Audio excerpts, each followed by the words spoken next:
മായാവരം. Okay, Mayavaram bus stop. Mayavaram bus സ്റ്റോപ്പിൽ നിന്ന് ഞാൻ ബസ് ഇറങ്ങിയിട്ട് കോൺക്രീറ്റ് റോഡാണ്. കോൺക്രീറ്റ് റോഡിൽ കൂടെ ഇങ്ങനെ കുറച്ച് പേര് നടന്ന് പോകണം. ഇങ്ങനെ പോയി കഴിഞ്ഞിരിക്കുമ്പം അതിൻ്റെ ഇടയിൽ കുറേ വീടുകളൊക്കെ ഉണ്ട്. ആ ഒരു 10-15 വീടുകളൊക്കെ ഉണ്ട്. ആ 10-15 വീടുകളെല്ലാം കഴിഞ്ഞിട്ട് ഇങ്ങനെ പോയി കണ്ടിരിക്കണം. പോയി കണ്ടിരിക്കുമ്പോൾ കുറച്ച് ദൂരം വീടുകളെല്ലാം കഴിയും കേട്ടോ. അത് കഴിഞ്ഞാൽ ഒന്ന് രണ്ട് വീടുണ്ടല്ലേ, 1-2 വീടുണ്ട്. അവിടെ കഴിയും. ആ വീട് കഴിഞ്ഞിട്ട് നമ്മളിങ്ങനെ പോയി കണ്ടിരിക്കുമ്പം ഒഴിഞ്ഞ പ്രദേശം. ഞാൻ അപ്പുറത്ത് വന്നിട്ട് റബ്ബർ തൊടിയാണ്. ഇതിൻ്റെ ഇപ്പുറത്ത് വന്നിട്ടാണെങ്കിൽ പാടമാണ്. എന്ത് നെല്ലിടണ പാടം. ഞാനേ നടന്ന് വീടിക്കുമ്പോൾ ഞാൻ അപ്പുറത്ത് റബ്ബർ തൊടി, ഞാൻ അപ്പുറത്ത് പാടം. അപ്പോൾ ചുറ്റും വന്നിട്ട് ആരില്ല, നിശബ്ദം. എന്താ സംഭവം വെച്ചാൽ ആന വരും. ഇത് ഒന്ന് റബ്ബർ തൊടിയിൽ നിന്ന് ഇറങ്ങി പാടത്തേക്ക് ഇറങ്ങി വരും, അല്ലെങ്കിൽ പാടത്ത് നിന്ന് കയറി റബ്ബർ തൊടിക്ക് പോകും, അല്ലെങ്കിൽ വഴിയിൽ കൂടെ നടന്നു വരും.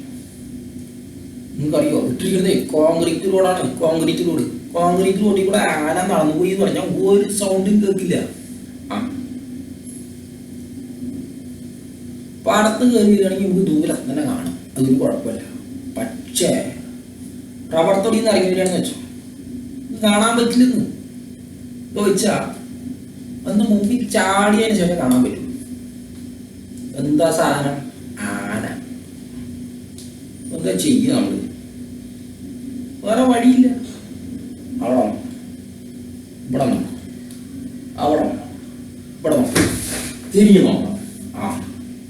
അവിടെ നോക്കി ഇവിടെ നോക്കണം. റബ്ബർ തൊടി നോക്കണം, പാടത്ത് നോക്കണം.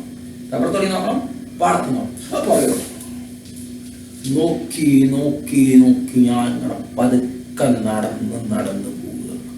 ഇതപ്പോ പട്ടാപ്പാലല്ല, പാതിരാത്രിയാണ്. രാത്രി 11:30 മണി. ഞാൻ പോയിക്കൊണ്ടിരിക്കുകയാണ്. പെട്ടെന്ന് കാണാൻ നോക്കണം, മുമ്പിൽ നിൽക്കും ആന. എന്താ ചെയ്യുക? എന്ത് ചെയ്യാനാ? ഞാനൊരു കത്തങ്ങൾ തത്തി.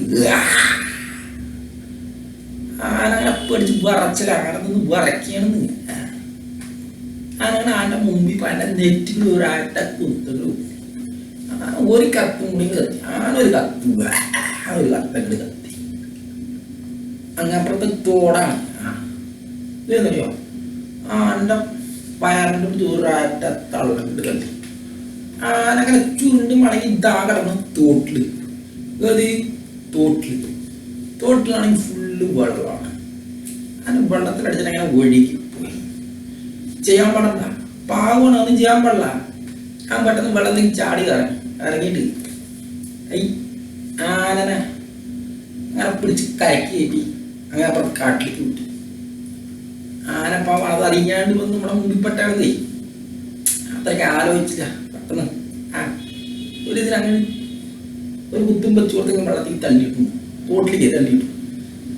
ശരി എന്ന് പറഞ്ഞിട്ട് വേണ്ട, പാവം അത് ഒരു ജീവിയല്ലേ എന്ന് പറഞ്ഞിട്ട് ഞാൻ അതിനെ പതുക്കെ വെള്ളത്തിൽ പിടിച്ച് കരക്കി കയറ്റി കാട്ടിലേക്ക് അയച്ചു. അത് കഴിഞ്ഞ് കുറച്ച് ദൂരം കൂടെ പോകുമ്പോൾ അയ്യോ അതാണ് നിൽക്കുന്നു പുലി. ഒരു ആന പോലല്ല പുലി കടിക്കും, മാന്തും, മുഖരൊക്കെ വൃത്തികേടാവും. പക്ഷെ എന്താ ചെയ്യുക, ഒന്നും പെട്ടില്ല, മുമ്പിൽ പെട്ടില്ല. അപ്പം എന്താ ചെയ്യുക? ഞാൻ എന്താ ചെയ്യുന്ന വെച്ചാൽ പുലിൻ്റെ വാലി പിടിച്ച് തൂക്കിണ്ട് ഒരട്ട കയറാൻ. പുലി തോട്ടിൽ പോയി വീണാൽ കുഴപ്പമില്ല, തോട്ടിൻ്റെ അങ്ങനെ അപ്പുറത്ത് പോയി വീണു. അത്രേ ഉള്ളൂ. പിന്നെ കിട്ടാ അത് വീട്ടിൽ പോയി.